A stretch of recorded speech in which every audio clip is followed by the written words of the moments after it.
Vamos lá. Então, olha, é o seguinte, bom, eu sou a Adriana, a Miriam, estamos nesse projeto, então, com o Elias Salgado, né, de contar, então, essa história de 150 anos da sinagoga, né? A sinagoga faz 150 anos, o ano que quando? vem. É ano que vem. Com base no decreto imperial, né? Se a gente considerar... 1872. Três, né, Miriam? 1803 que foi publicado, né? O ano anterior foram os estatutos. Pelo que a gente leu, né? São várias datas, né? A sinagoga tem várias datas. Vamos dizer que... Temos que assumir uma oficial. Para este livro... Um parâmetro. Para este livro, né? Enfim, não foi nem decisão nossa isso, né? Obviamente, do grupo, né? De trabalho. Então, a nossa ideia aqui é um pouco... a gente tem alguns nomes de pessoas ligadas, então, à sinagoga, né? No caso, o seu também. E a gente tem, então, basicamente, assim, um bloco de história familiar, um bloco de história judaica em casa, eventualmente movimento juvenil, alguma coisa assim, e na sinagoga, que é o nosso, né? É o nosso foco, tá? Então, assim, se você quiser começar falando um pouco, então, se apresentando, basicamente, sobre todos os aspectos, né? Mas principalmente, vamos dizer assim, familiar, origem da família, o que você souber, né? Não tem certo e errado, e obviamente, várias coisas, né? Não tem uma resposta. Tá. E a previsão de tempo da entrevista é o quê? Meia hora, uma hora? Ou não tem? Depende mais da tua disponibilidade também, né? Eu diria que no máximo... acho que em uma hora a gente liquida bem, né? Sim. Isso, no máximo uma hora. Eu acho que podemos trabalhar com isso. Tá bom. Então, é uma identificação prévia e a minha família, o pequeno núcleo ou o grande núcleo? As duas coisas, porque como a gente está tentando, então, escrever a história da Shell, né, o quanto ela tiver essa relação, e eu acredito que a sua família tem essa relação, né, Com seria certeza. interessante. Bom, então eu sou Davi Rubem Azulay, sou médico, 66 anos, nasci no ano da fundação da sede atual da sinagoga. Meu avô materno era um comerciante bem-sucedido na época e foi um dos pilares dessa construção, Rafael Serruia. Ele sempre foi um eterno tesoureiro, alguma coisa assim, nunca foi presidente. Meu pai ficou com a cadeira número 5 e esse meu avô, cadeira número 1. Meu pai, Rubem Davi Azulay, já exerceu uma participação mais executiva e, junto com Miguel Benjó, foram presidentes por 5 mandatos da nossa sinagoga.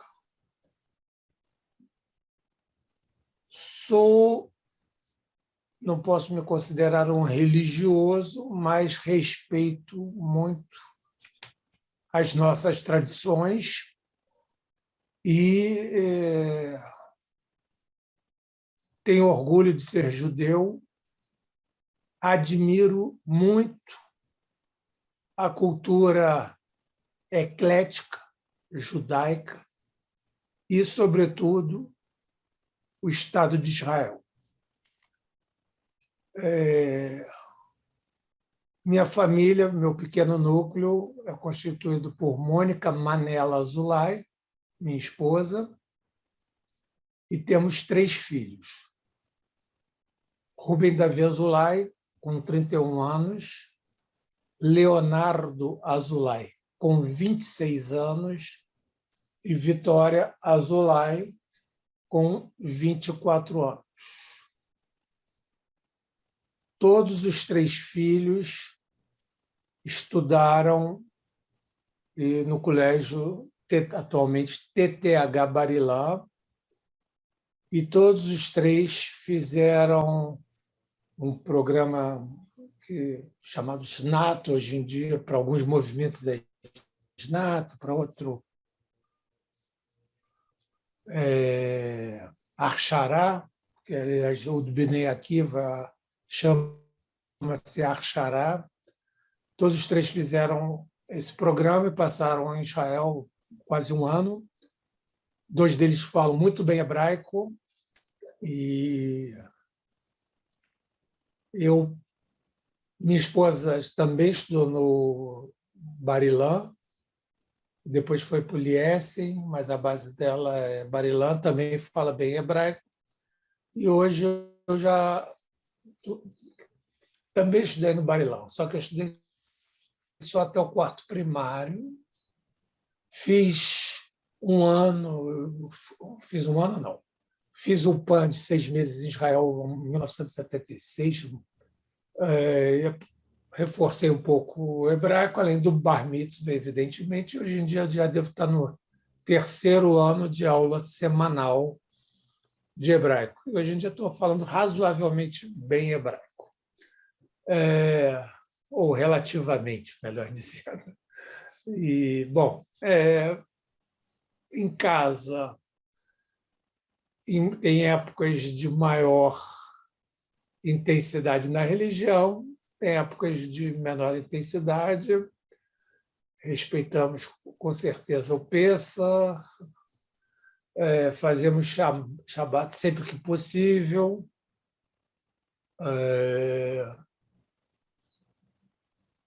Durante essa pandemia, eu e minhas irmãs e os agregados, né, os filhos, netos, também nos reuníamos às sextas-feiras via Zoom, de modo a manter a nossa tradição do Shabat. Atualmente, meus 3 filhos, a menina casou, um está morando em São Paulo e apenas o mais primogênito está conosco. Bom, com a pandemia esvaziou um pouco a sinagoga, né? Nossa querida Shell, que ainda está se recuperando dos impactos dela, inclusive com um número razoável de pessoas que pereceram pelos mais variados motivos durante a pandemia. Ainda não restabeleci uma rotina de ir à sinagoga como eu tinha antigamente, de 1 a 2 vezes por semana. E estou ainda me reorganizando, porque a vida vai mudando, nossos compromissos vão aumentando ou diminuindo, ou mesmo questão de prioridades. E então não tem nem bem um dia fixo para ir, mas no próximo sábado com certeza estarei indo, porque eu estou querendo voltar a ir aos sábados, coisas que eu não faço há muito tempo, ou fiz uma vez só nos últimos tempos, melhor dizendo. E aí eu vou durante a semana e de lá eu sigo para algum trabalho.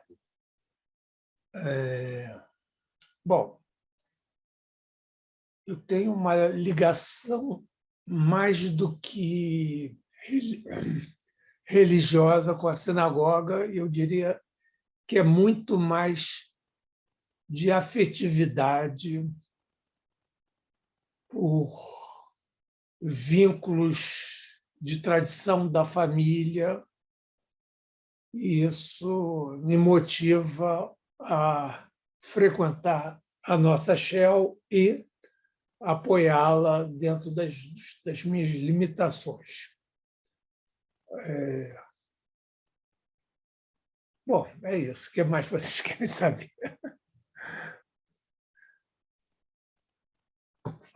Quer falar, Miriam? Eu tenho várias dúvidas, mas, Miriam, você...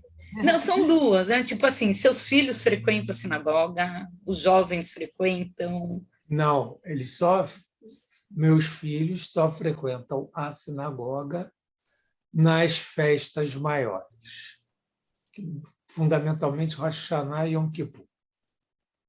Tá. E a tua família chegou direto no Rio de Janeiro, foi primeiro para a Amazônia? Não.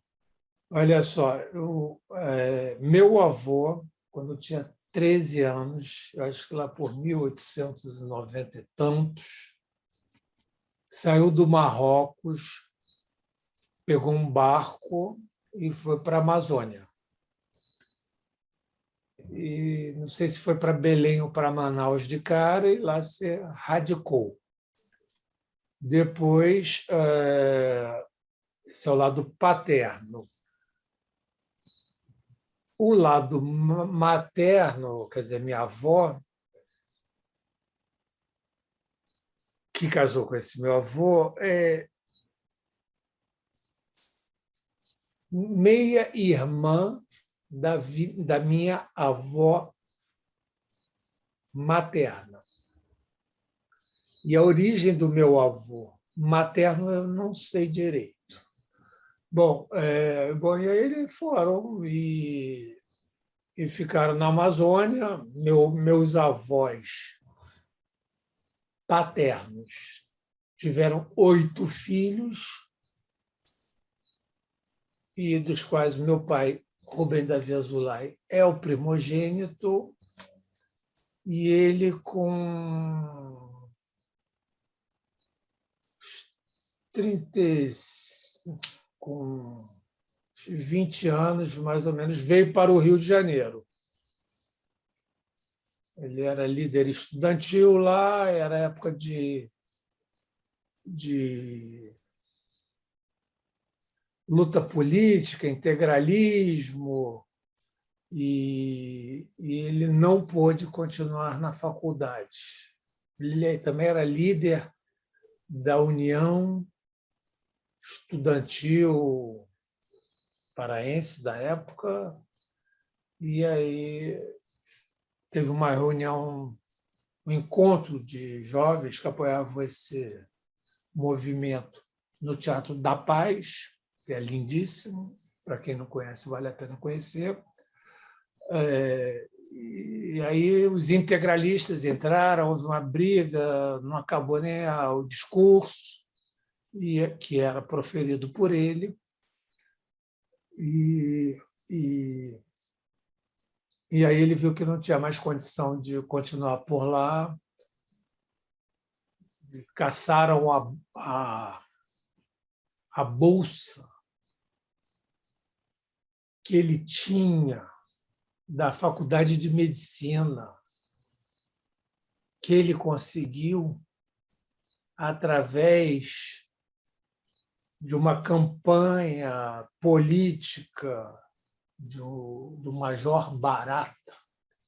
E ele era um estudante, 14 anos, não, eu já não sei bem que idade, não deve ser 14 anos, mas ele devia ter uns 16, ele era um secundarista, isso, então ele devia ter uns 16 anos por aí, e ele participou de uma caravana política de barco.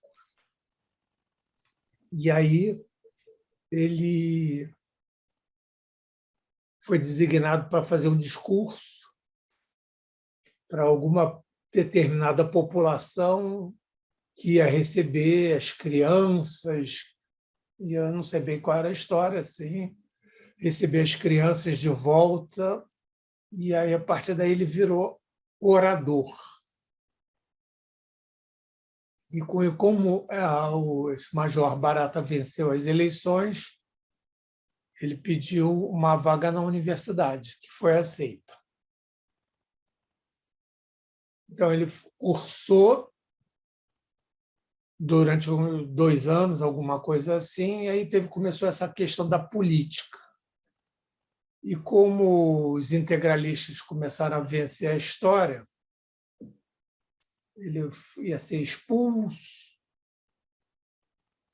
da faculdade, e aí ele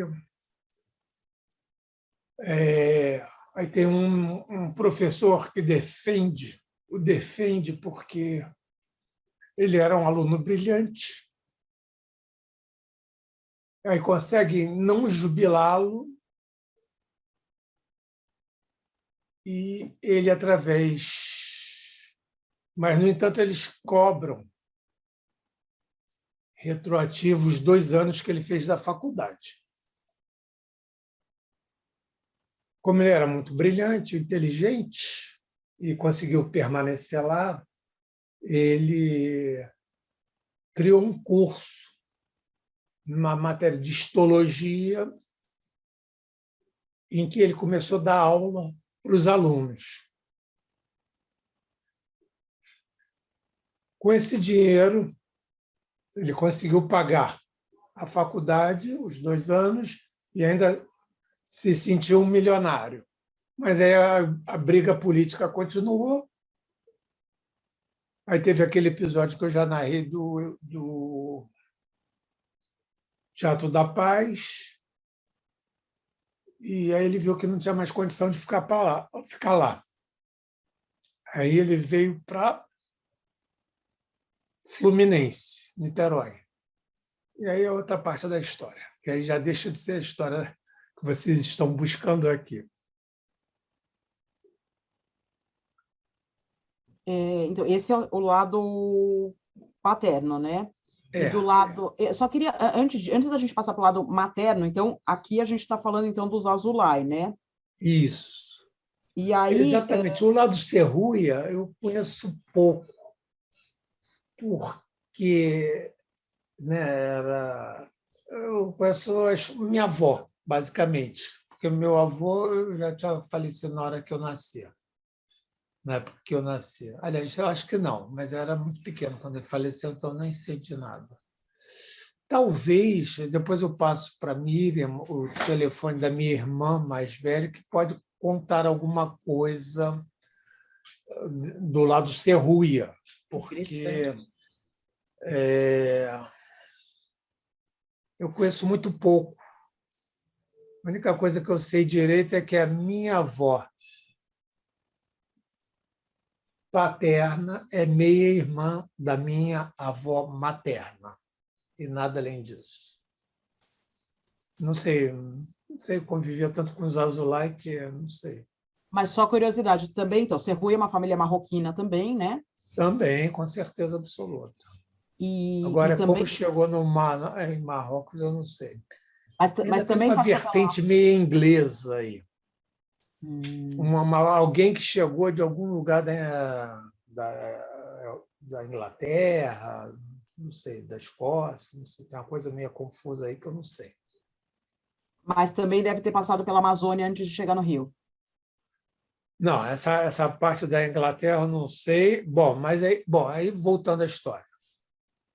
Então, meu pai se formou, não sei em que ano, mais ou menos 1941, por aí, e começou a trabalhar, ele era inteligente e tal, e foi trazendo um a um todos os outros 7 irmãos e a minha avó paterna. E aí a gente criou a história no Rio de Janeiro, né?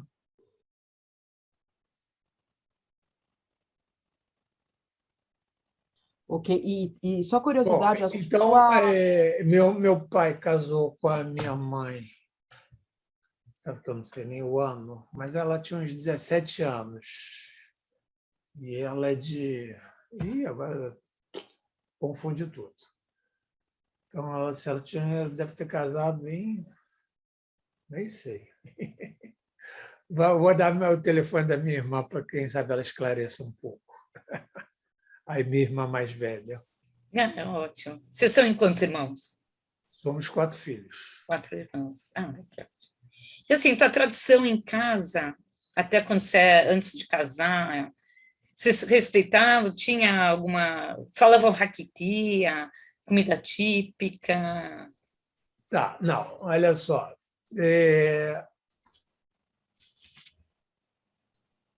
Na casa do meu pai, da minha mãe, nós sempre fazíamos Shabat. Sempre fizemos. e frequentávamos o Shabat ainda quando casados. Quando eu casei, continuei frequentando. Não era muito fácil, porque eu morava na Barra da Tijuca, mas, devido à tradição, a gente frequentou até onde teve Shabat, na casa dos meus pais. Né? Depois veio a idade, eles foram ficando doentes, aí foi ficando mais complexo. E qual foi a pergunta mesmo? Bom, a comida tradicional marroquina, com certeza vinha pelo lado da minha avó materna, Dona Sete Garçom Serruia, que, já que a minha avó Luna Garçom Azulay morreu quando eu era relativamente jovem, não sei nem dizer, talvez com menos de 10 anos, ou então lá por 1965 ela já tinha falecido. Então, são coisas que eu preciso saber depois, que eu vou te mandar. Tá. Então, a comida marroquina se mantinha através da minha avó, a raquetia se manteve na família até a minha geração, e os filhos, meus filhos, os filhos das minhas irmãs, praticamente desconhecem a raquetia, conhecem uma palavrinha ou outra, coisa que a gente empregava com muita frequência. Atualmente, eles podem entender, mas praticamente não usam a raquetia como forma de comunicação, como língua. Não existe um curso de raquetia na Xer, nada disso, de reviver a língua? Tem algumas coisas de culinária, mas curso de raquetia, não. Eu acho que, inclusive, não teria público. Pelo que eu tenho escutado, existem algumas, né, pelo que o Elias Salgado, né, traz muito para a gente, tem alguma intenção, mas eu acho que mais na Amazônia mesmo, né? O pessoal, a família Benguigui, né? Tem algum pessoal lá que eu acho que tem essa tentativa de fazer um dicionário, né? Foi feita alguma coisa, mas acho que mais o pessoal da Amazônia. Eu não Pelo posso que eu falar. escutei. Agora, só uma curiosidade, a sua esposa também tem origem marroquina? Não, polonesa, Ah, tá. Manela. Uhum, entendi. E aí, como é que funciona com... Porque então os filhos são mistos, né? Não, Marroquino, mas acho que é mais... isso. Eu acho que nenhum dos filhos, dos netos dos que iniciaram a saga amazônica na nossa família, praticam a raquetia. Isso é um afastamento natural das origens, mas não da essência.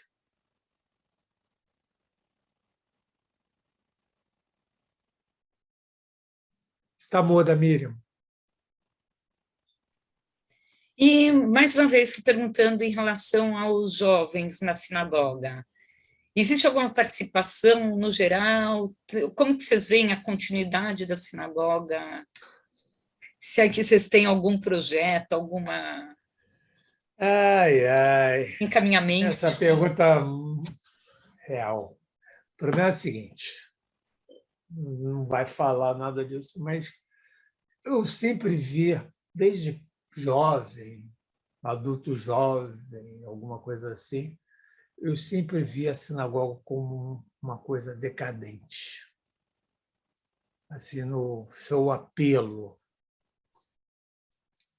Então, a gente vê que tem pouca participação do jovem, inclusive dos meus filhos, mas tudo bem, aí tu vai dizer assim, pô, eles...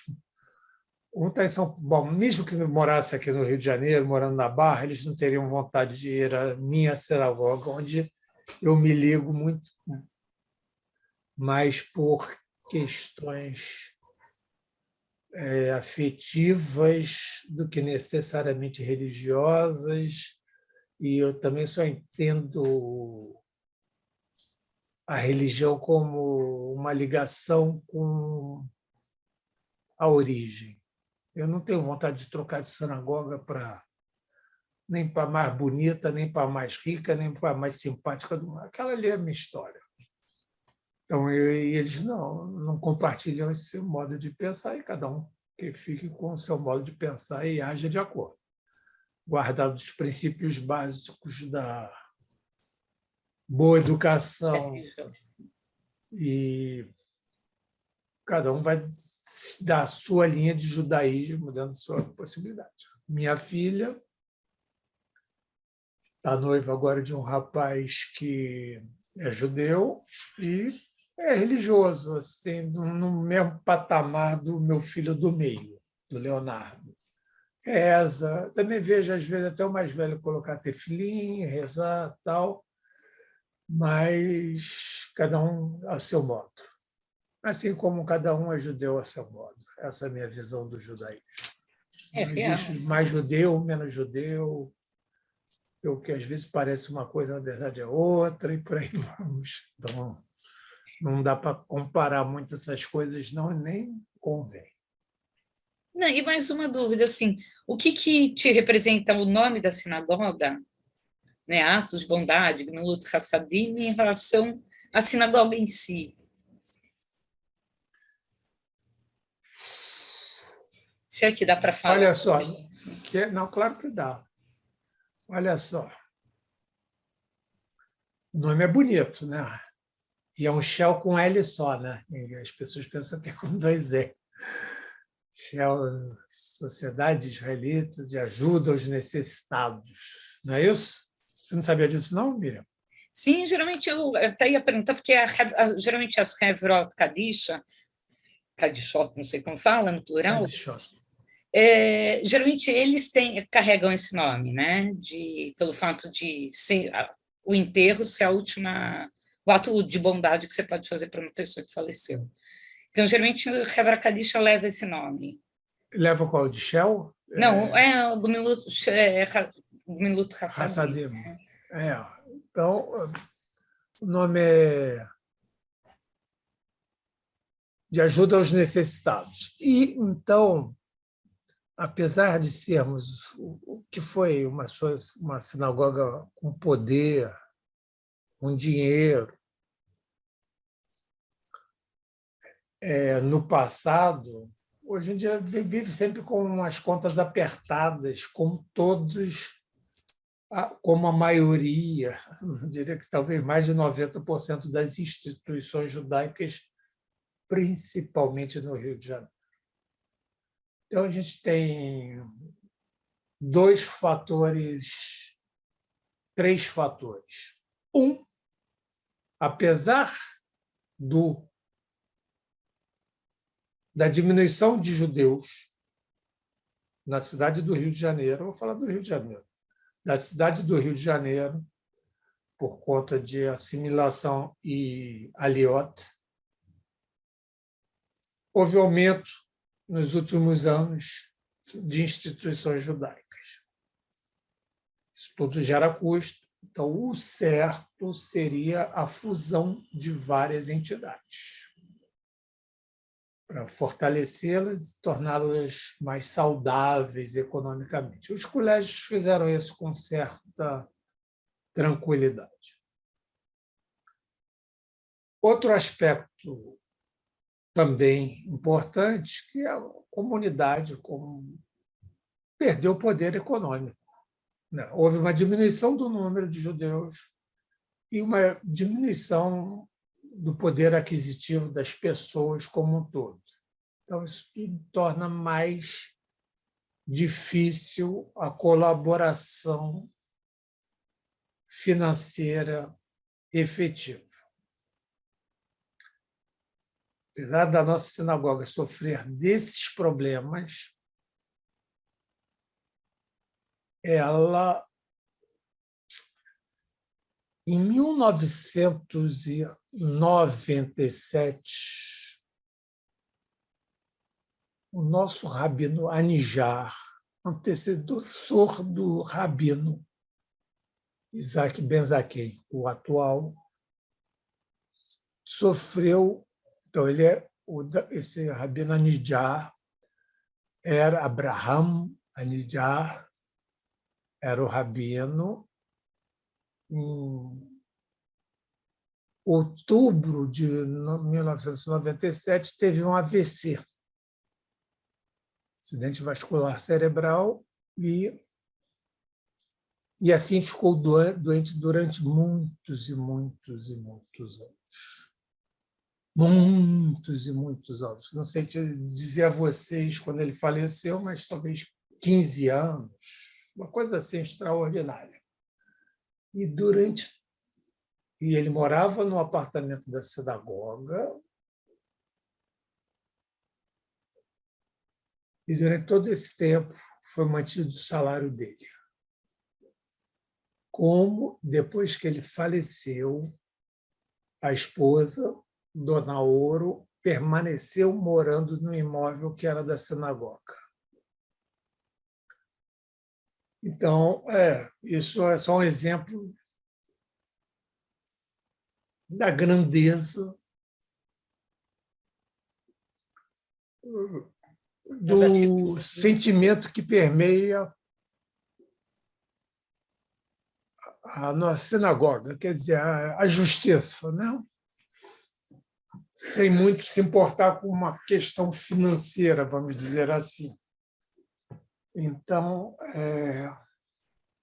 esse é um exemplo muito marcante, na minha opinião. Não, mas tem, apesar de ajuda pessoas, tem um projeto Kasher que ajuda as pessoas menos favorecidas a terem carne kasher gratuita ou pagando menos do que custa. Então, a sinagoga se esforça para manter uma tradição que tem a ver com o seu nome. Então, ela tem esse móvel que morava a família do Rabino Anidjar, que ele morou, tem um outro imóvel e, graças à doação de algumas pessoas, a gente fez uma secretaria nova, que até hoje é um prédio que até hoje não conseguimos concluir, uma verdadeira obra de igreja, em que a gente discute o que vai fazer, se aluga, o que faz, ou traz alguma instituição judaica para participar ali. E esse é o plano e está sendo discutido, mas já está quase nos finalmente, depois de muitos anos de obra. Quer dizer, a gente criou-se um patrimônio que pode sustentar a sinagoga, talvez no futuro, à medida que o número de sócios tem caído, de associados, de membros da Keilah. E também, então, só ressaltando que no passado, lá por 1960, 55, quando foi fundado esse templo, a comunidade marroquina tinha outro poder econômico, completamente diferente do que temos hoje em dia. Então, com muita boa administração, com algumas doações, às vezes inesperadas, com esse planejamento que a gente espera que dê certo, a gente pretende manter a nossa instituição funcionando pelos anos que virão a seguir. E sem contar, né, também o número de óbitos que aconteceu de lá para cá, né? É chocante a disparidade entre o número de nascimentos e o número de óbitos. É discrepante. Envelhecimento da comunidade. Daquela comunidade, especificamente. Não? E vocês vêm mantendo os ritos nas rezas? Teve alguma modernização, alguma alteração? Vocês vêm... Não, não, a gente mantém nossas tradições como são. E lá que eu gosto daquele tipo de música, é lá que eu vou. É interessante. E assim, não sei se a Adriana quer fazer alguma pergunta ou não. Tem alguma... Eu ia só comentar, só também para marcar aqui, o seu bar mitzvah, eu imagino que foi lá, né? Com certeza absoluta. E dos seus filhos também. Com certeza. Uhum. Agora, o que a gente está dizendo é que provavelmente dos filhos deles é mais complicado imaginar, né? Não dá nem para imaginar. Mesmo o casamento da sua filha provavelmente não vai ser lá, pelo que eu estou imaginando, entendendo. Ah, não sei. Não, se for para ser em alguma sinagoga, eu acho que vai ser lá. Ah, vai ser lá, entendi. Eu vou lutar para ser lá. Se eu vou ganhar ou não, é outro papo. Não, porque é um pouco nessa linha do que a gente tem falado, né? Quer dizer, essa preocupação um pouco que eu acho que a gente está levantando nas entrevistas, né? A gente sente dos entrevistados, né? Esse apelo afetivo, que é o que você está comentando, quer dizer, acho que é um apelo efetivamente, né, afetivo, familiar e tudo mais, mas que talvez as novas gerações, né, mais difícil, né? É exatamente isso. E aí, mais como uma curiosidade, você falou que tem um filho que mora em São Paulo. Existe alguma ligação com a comunidade marroquina daqui de São Paulo? Porque a gente sabe que a Não, família Garzon tem família Garzon aqui, tinha, pelo menos, né? O rabino do Yavne, acho que chegou o diretor, chegou a ser... tem até um Rabino Azulay aí. Tem o rabino Não, Azulay, mentira. Não, acho que tem um Davi Azulay, um Rabino Davi Azulay aí. da Monte Sinai, E tem um outro Pinto da sinagoga que era da abolição, né? que vieram da nossa sinagoga. Que era da sinagoga de vocês, então tem uma ligação. Não, então esse meu filho que está em São Paulo, eu falo, por acaso começou a namorar recentemente uma menina judia, não sei nem o sobrenome. Eu já falei para ele que ele está vacilando, porque eu acho que ele tinha que entrar no meio da comunidade também, entendeu? Ficar meio... Ele é... Bom, já nem sei. Mas ele tem uma conexão com o judaísmo forte. E nunca entrou muito no meio judaico de São Paulo. E ele conheceu essa menina através de um primo meu. E aí tá namorando ela. Mas acho que devia também entrar numa comunidade. Aí eu não, também qual comunidade, etc, etc. Isso já é querer piruar demais. Que ótimo. Não, que a gente às vezes também busca, né, alguma ligação, São Paulo, Rio, as comunidades que se interligam, né? Por isso. Irmãs. Agora, eu não sei se você gostaria de dar fazer mais algum comentário, alguma coisa em relação à sinagoga, em relação à comunidade judaica, ou à sinagoga num contexto maior da comunidade judaica do Rio. Acho que não. Acho que ressaltar sempre ter sido a primeira sinagoga oficial do Brasil Imperial, né? Não é a primeira sinagoga que aquela de Maurício de Nassau, lá em Pernambuco. Mas do Brasil Imperial, essa é a primeira sinagoga. Né? Foi reconhecida naquele decreto-lei que vocês falaram. E que é isso. Não temos nada para falar, não. Acho que...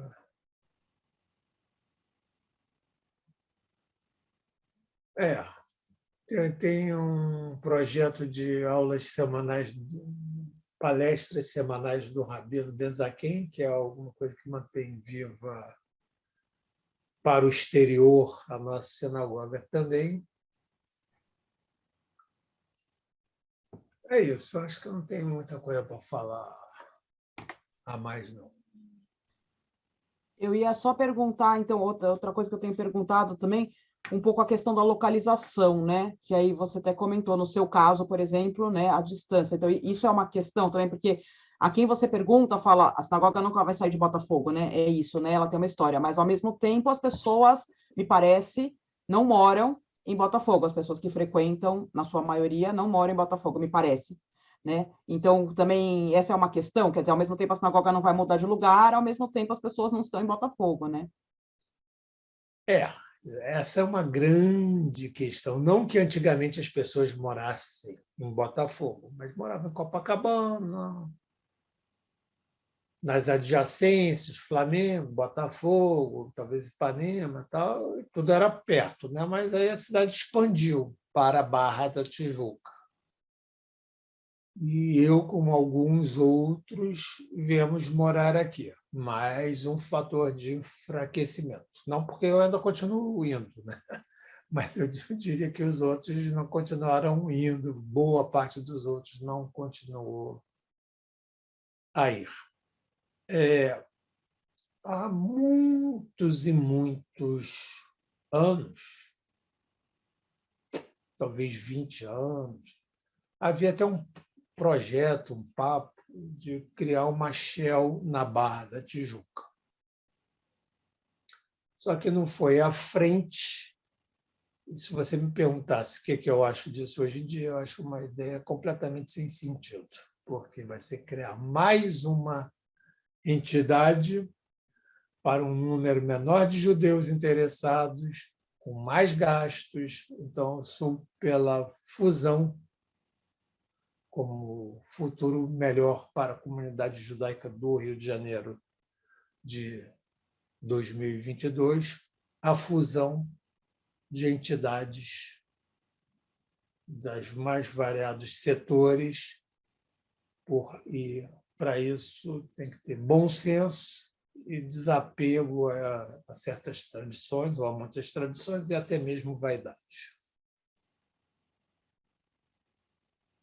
É verdade, para a sobrevivência de todos, né? Não, eu queria agradecer por ter disponibilizado, não sei se a Adriana quer perguntar mais alguma coisa, mas a gente gostaria de agradecer a tua disponibilidade segunda-feira, logo cedo, né, para a gente poder falar um pouquinho sobre a Shell, sobre origem, tradição, e para poder levar adiante e divulgar, né? Acho que quanto mais a gente divulga para as próximas gerações a importância de onde a gente veio, acho que mais fácil a gente criar um vínculo entre quem a gente já foi e quem a gente ainda vai conseguir permanecer. Então, esclarecer também, né, que a gente não está aqui por acaso. Eu que agradeço ter podido falar um pouco de coisas largadas na minha memória, semi-esquecidas, e contribuir de alguma forma para o sucesso que eu espero e que eu tenho certeza que acontecerá com o lançamento desse livro de 150 anos, que até ia continuar, quer dizer, em algum momento eu me propus a continuar um livro que foi meu pai que escreveu, que ia até um determinado ano. Mas acho melhor até profissionalizar, porque assim, eu estou sempre com ideias novas para fazer, então fazer isso tem que parar, teria que pensar, e nesse momento não ia acontecer isso na minha vida, então eu abro mão da ideia. Mas eu acho que Se de vocês todo, quiserem que eu ajude com a certeza. rever um pouquinho depois o livro eu sei escrever bem, posso opinar, sei de algumas coisas, posso peroar, e aí, se vocês quiserem, antes de mandar para o Prelo, estou à disposição. Sou autor de livro de dermatologia, de 3 livros, então eu sei escrever mais ou menos. Acho que é ótimo, que quanto mais a gente pode acrescentar, melhor. E, de toda forma, com certeza, vai ser uma continuidade do livro, que acaba servindo de base para toda a nossa pesquisa, toda a nossa consulta, que a gente está lendo bastante para conhecer. Nós somos de São Paulo, a Adriana já morou no Rio, né? Morou um bom período no Rio de Janeiro, as meninas estudaram no Rio, e a gente espera poder se encontrar, a gente espera poder ir para o Rio de Janeiro e encontrar todo mundo com quem a gente tem conversado. Perfeito. E eu vou preencher aqueles... Um tem que assinar, escanear e te mandar, e o outro eu tenho que pesquisar um pouco, eu estou longe de saber aquilo tudo. Tá bom? Ótimo, tem tempo, né? Então, Muito Beleza. obrigada mesmo. Foi ótimo. Bom dia a vocês. Bom dia, Valeu. obrigada.